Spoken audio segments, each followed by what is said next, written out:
Temperature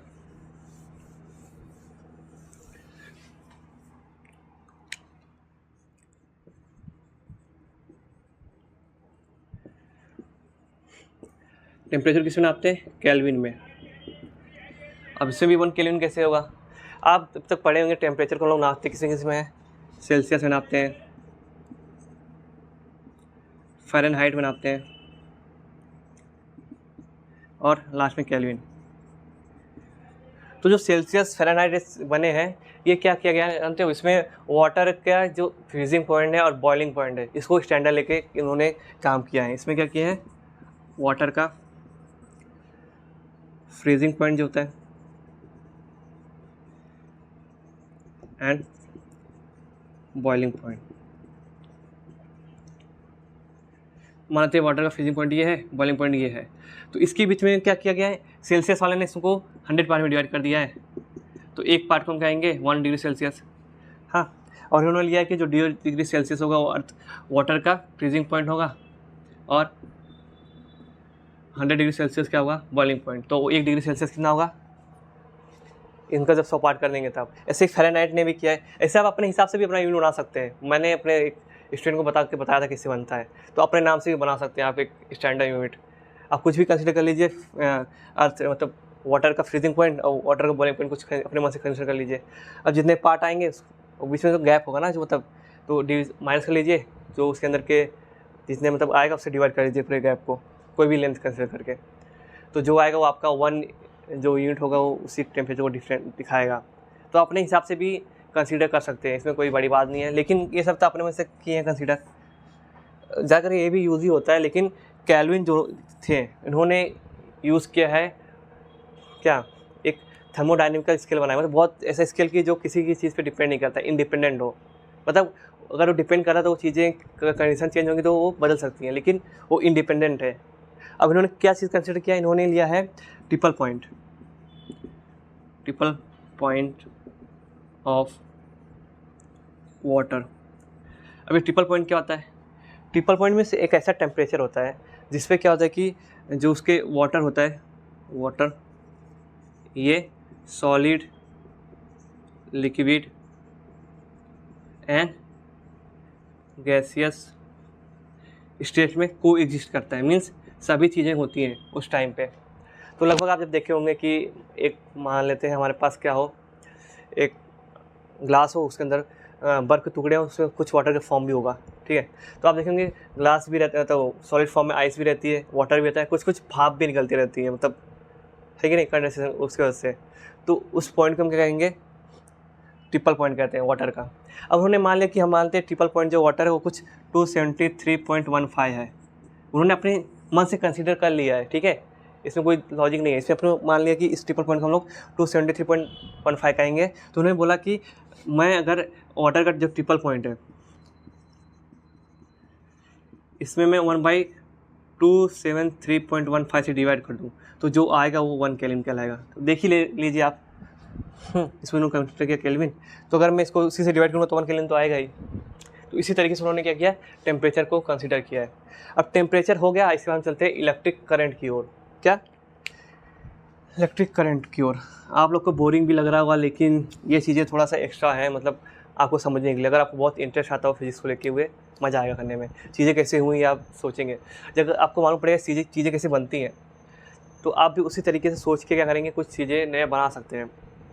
हाँ, तो हम देखते हैं, आप साइंस में क्या होता है कि हम लोग ऐसे थ्योरी भी जो पढ़ते हैं जो फेल हो चुकी होती है, ठीक है, फिर भी हम उसको पढ़ते हैं। क्यों?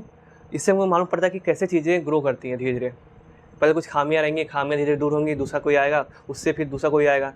तो ये क्या होता है? स्टेज होता है। आप एक ही बार में जंप करके नहीं कर सकते, मतलब आप एक ही बार में जाकर 12th नहीं पढ़ सकते हैं। आपको शुरू से LKG, जूनियर KG 1 2 3 करके ऐसा पढ़ना पड़ेगा, ठीक है। तो धीरे धीरे आपकी खामियां दूर होंगी, जैसे आप आगे जाएंगे उससे नहीं अच्छी आपकी थ्योरी या लॉ बनेंगे। इसलिए हमको पढ़ना ज़रूरी है, समझना ज़रूरी है। अब टेम्परेचर हो गया।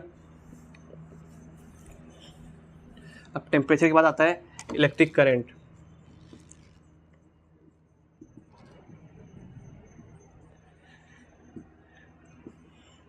जिसको किसमें नापते हैं? एम्पियर में।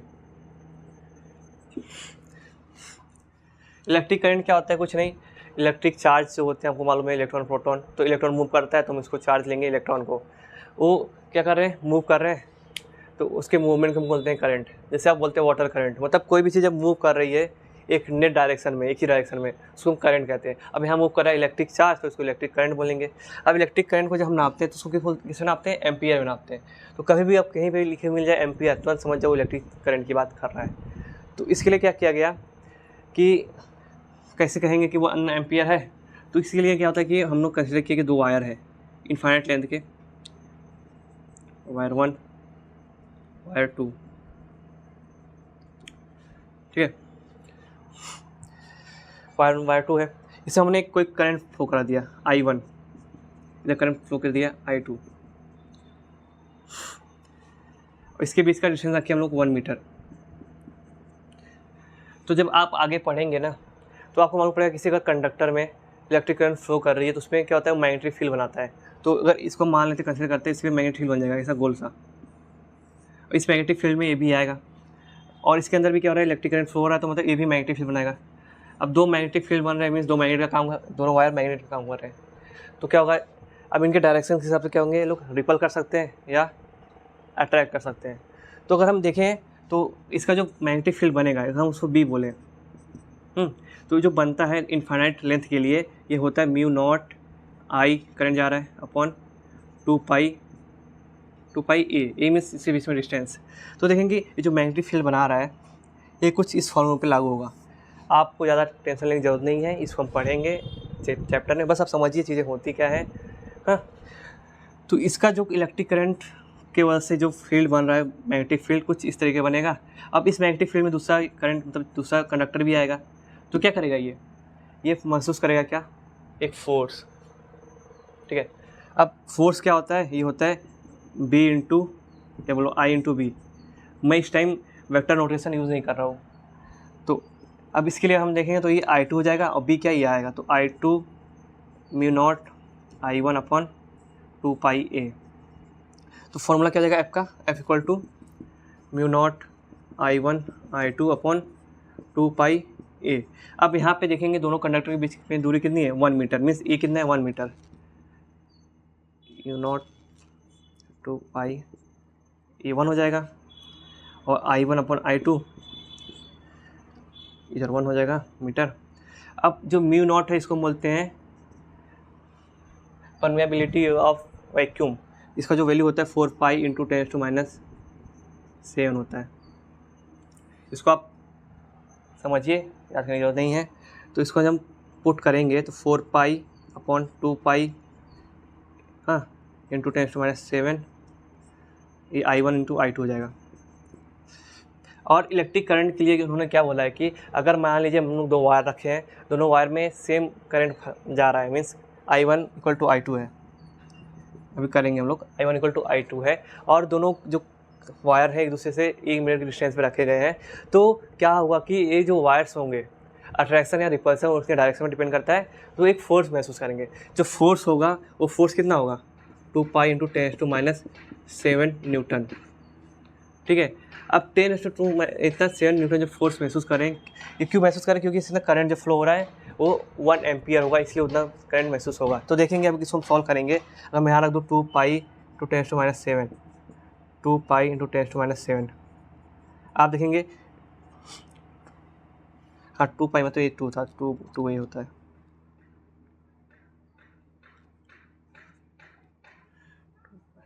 तो देखेंगे कि ये जो फॉर्मूला होता है इसमें 2a होगा, कहाँ गया ये, तो यहाँ 2 आएगा, तो यहाँ पे 2 हो गया, 2 से 2 कट जाएगा, यहाँ हो जाएगा 2 पाई इंटू 10⁻⁷,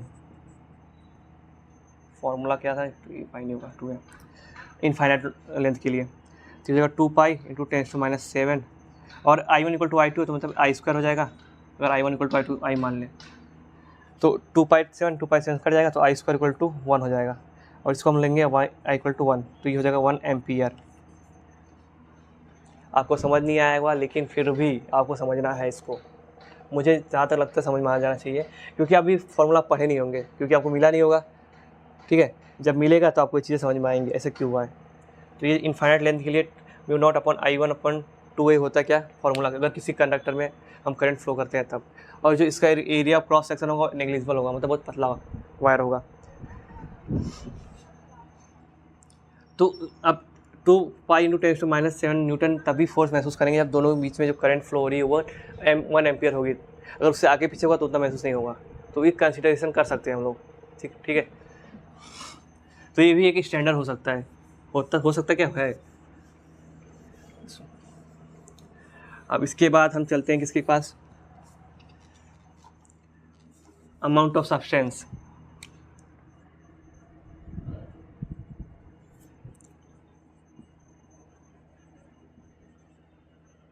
इसको हम नापते हैं किसके अंदर, मोल में नापते हैं।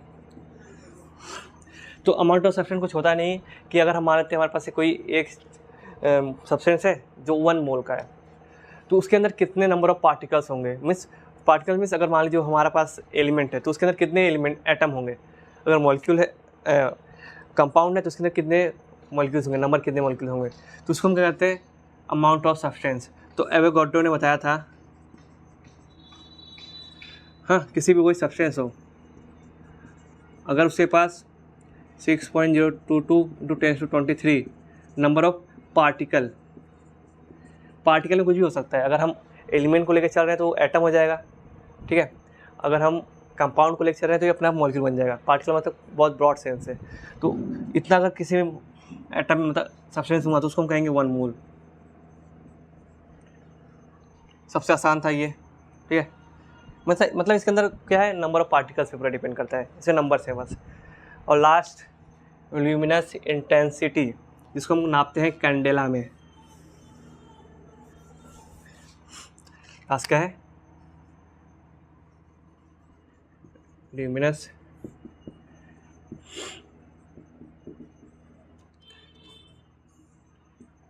इसको नापते हैं किसमें, कैंडेला। ल्यूमिनस इंटेंसिटी को देखा जाए तो देखेंगे आपके पास जो ट्यूबलाइट बल्ब होती है या कोई भी बल्ब हो, तो उसमें क्या होता है कि वो कितना ब्राइटनेस मतलब छोटे से एरिया में प्रोवाइड कर रहा है, एक इतने एरिया में। तो जितना ब्राइटनेस होगा उसको बोलेंगे उसका कैंडल उतना अच्छा कैंडल का है, ठीक है। उतना अच्छा मतलब कितना अच्छा ब्राइटनेस है। अगर हम किसी सरफेस एरिया को कंसिडर कर लें, मान लेते हमारे पास एक बल्ब है,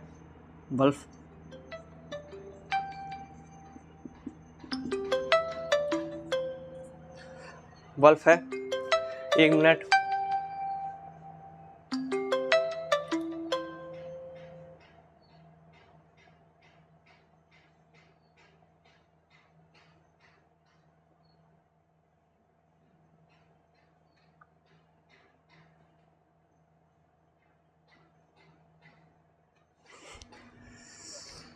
सॉरी फॉर इनकन्वीनियंट, कॉल आ गया था, उसको करना पड़ा।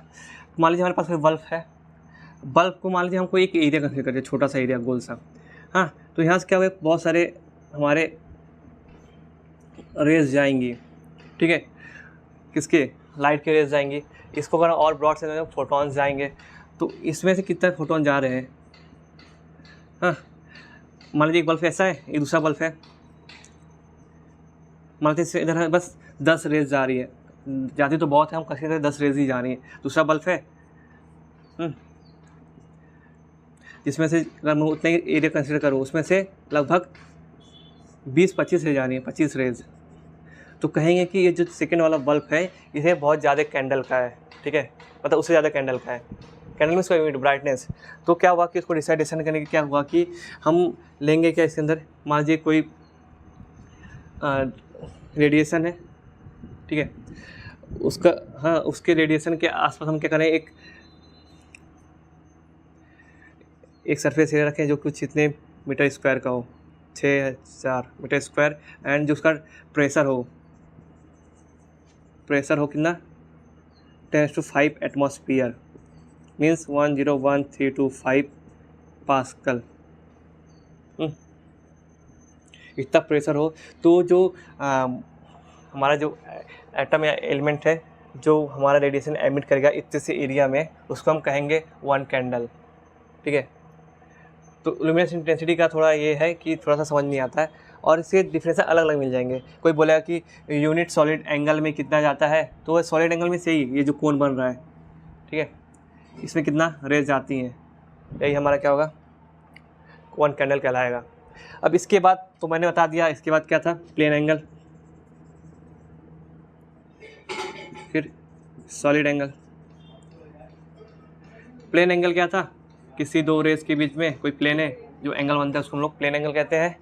और सॉलिड के लिए कोई एक सरफेस लेते हैं, सरफेस से मान लीजिए इसके दोनों एंड पॉइंट को हम लोग कहीं एक पॉइंट पे कनेक्ट करते हैं, और इसका जो सरफेस है इस बीच में रेडियस आर होगा, मतलब ये रेडियस आर का ही सरफेस बना हुआ है स्फीयर का, एक स्फीयरिकल का पार्ट है।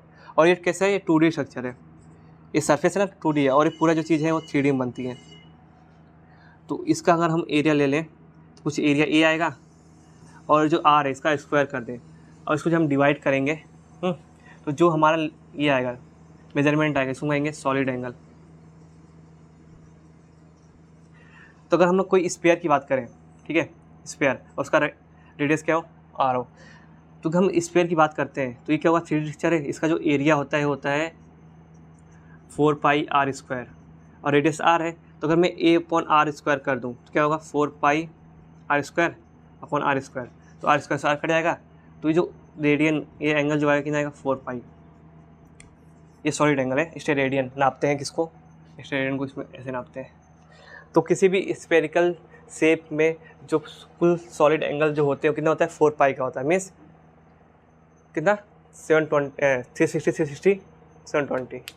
ठीक है, तो आज के लिए इतना ही है, बस आप इतना समझ गए होंगे कैसे चीज़ें डिसाइड हुई हैं। अगर आपको ये पसंद आए तो सीरीज़ बातें शेयर करना है, लोगों को बताना है कि कैसे चीज़ें हुई हैं।